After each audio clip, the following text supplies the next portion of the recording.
Ito ang tinatawag na White House, isang abandonadong bahay na nakakubli sa isang bayan sa Pililla, Rizal. 2016 pa lang ay hindi na ito maayos. Kupas na ang mga pintura at kalawangin na ang gate. Paglipas ng ilang taon sa taong 2025, ito na ang kanyang itsura. Puno na ng mga halaman at sira-sira na ito. Kaya naman ngayong araw ay aalamin natin kung ano na ang itsura nito sa loob at ating lilibutin ang lugar na ito. Dito kami papasok, explorers, dito sa abandonadong bahay na to. Mas maganda doon na dumaan sa harap kesa dito. Madamo May permission kami ni nanay dito. Siya nagsabi sa amin na na sige daw, masukin na lang daw namin para wala na kaming problema. Sabi, akyatin na lang daw. Di akyatin. Pasukin na namin, explorers.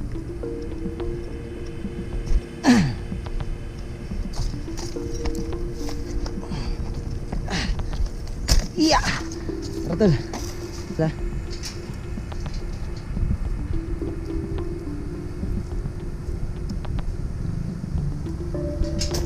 You know?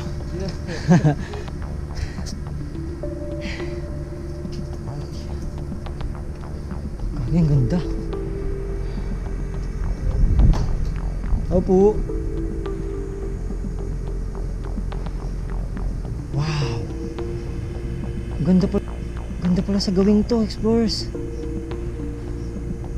Imagine gaano to kaganda dati, no?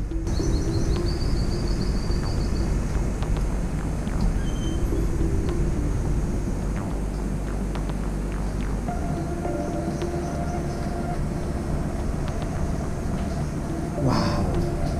CR check. Ang ganda, no? Oh, maraming tubig. So, sobrang tagal na nitong abandoned, explorers. Ganda. Ganda. Mura. Mura ng bahay.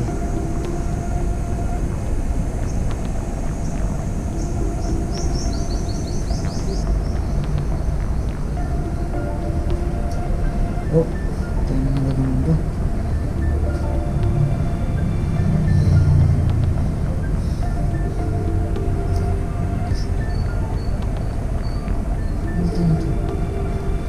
Ano sa sasakyan to, no? Sasakyan ng bata, explorers. Wala na. Tulad ng isa. May equation na dito. Marami ng mga sulat-sulat yung bahay. Ayun yung akitin natin mamaya, explorers. Hindi ko alam kung merong akyatan yan. Pag merong akyatan, swerte tayo. Pag wala, wala. Tsaka sana hindi siya bumagsak mamaya. Ano pa dito, lagayan ng mga susi. 1, 2, 3, 4, 5, 6, 7, 8, 9, 10 hanggang 15. Hindi kaya siya nasunog dati? Hindi kaya siya nasunog dati, explorers? Kasi tignan mo to. Parang burnt mark.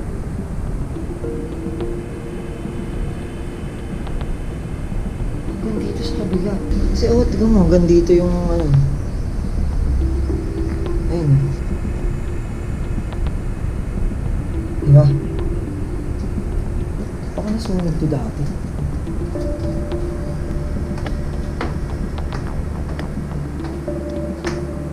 Ito yung hawakan ng hagdan dati, explorers.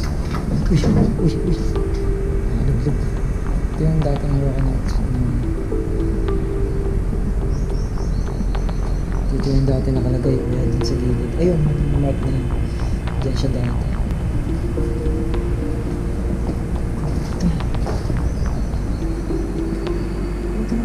Yung bahay na. Hindi ko inakala na ganito to.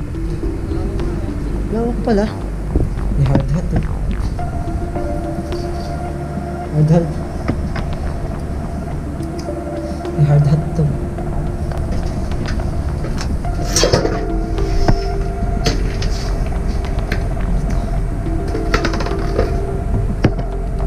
Eco Asia and El Francisco.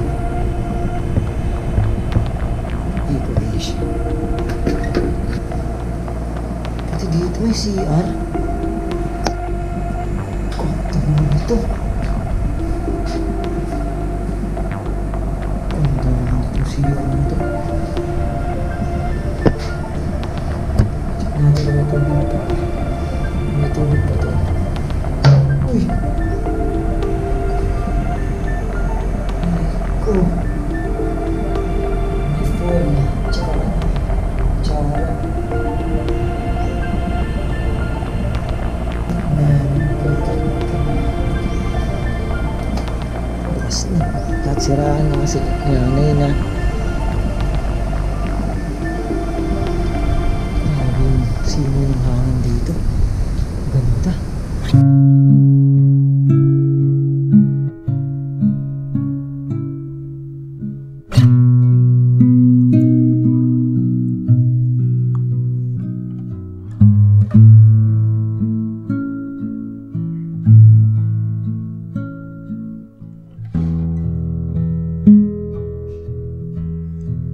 boses na ako naririnig dito. So meron ng mga tao dito.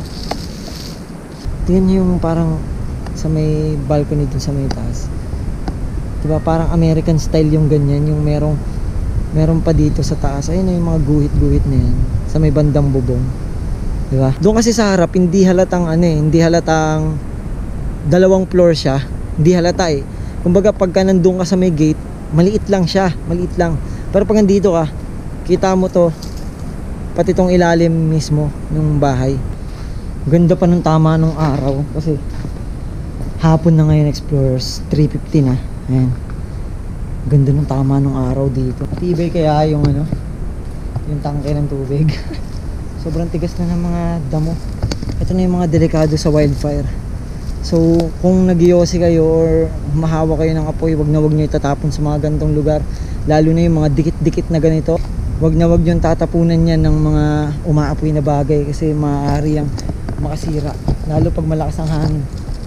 Mababa lang naman to kaya kaya.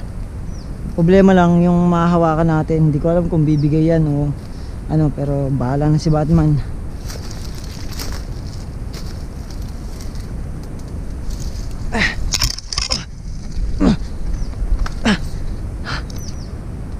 Tibay pa ba? Ang goods pa naman.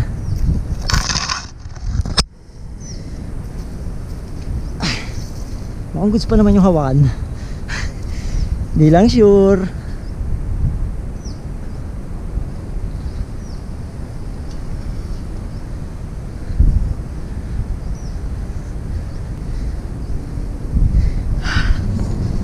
Wow.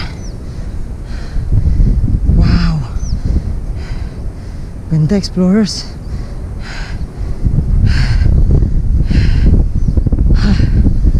Wow. Ganda. So kung may makita man sa atin dito sa mga kabahayan na to, malamang mapapalis tayo dito. Pero sulitin na natin yung view na to, explorers. Sobrang ganda. Oh, ganda, di ba? Sobrang ganda. Tapos nandito yung windmill sa kabila. Ayun oh. Wow. So yung pababa ang medyo mahirap.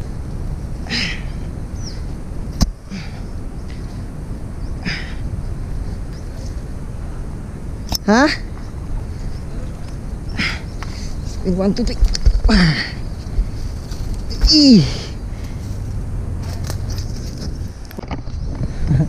So yun, less na kami.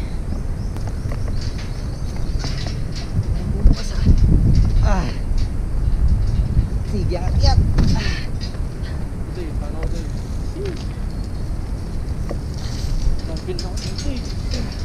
Champion ka marito. So yun, saan kami? Ito na yung mga motor namin, no? Mission na success. Then explorers, maraming salamat. Subscribe kayo kay John Mark. Yun lang, no? Maraming salamat and yeah, peace out.